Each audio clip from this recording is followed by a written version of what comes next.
All right, who's ready for a science lesson? Got two outlets here. Both are rated up to 20 amps.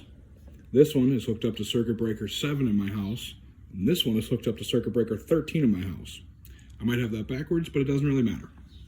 Now, when I take this guy, I can... it's not going to stand up. Fuck it. Hold it like that. Showing 0. I can take my prongs, red in the hot end, black in the low end, and I get 120 volt. However, if I leave red in the hot on that side and put red in the hot on that side, I get 240 volt. I've essentially made a 220 breaker completely illegally. However, that allows me to do some very special things. This is a 30 amp 220 plug with the ground removed because the person who owned this before me hates me. This is a cabinet saw.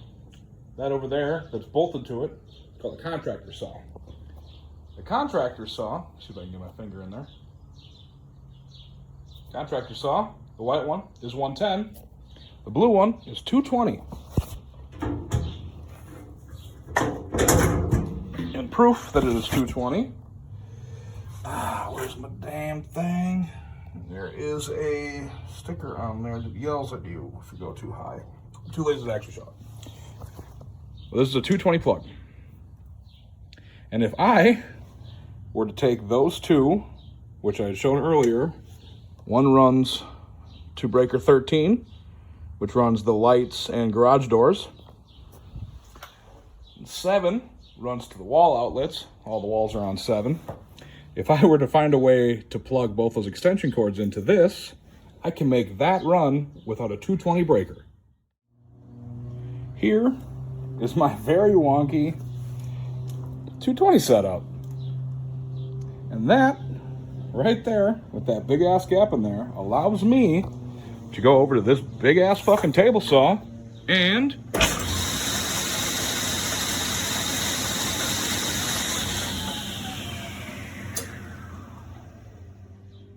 fascinating, isn't it? All right, to explain that a little better, this is a 220 out, or this is a 220 amp circuit.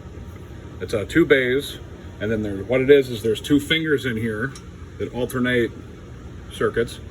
And then to get 220, you need obviously 2 110s. Each leg is 110, so this will give you 220. However, you know that I did not do that. I have 7 and 13. And how this works and why this works, because if this was 7 and 11, it wouldn't work, is 7 and 9 make a pairing on that double bus bar. So 7 and 11 wouldn't, because as you can see, it'd be 2 different circuits. However, 7 and 13 come out to the top side of this circuit and the bottom side of this one. So because they're on opposite legs, I can get 220 out of 2 110 volt circuits with some shady shit.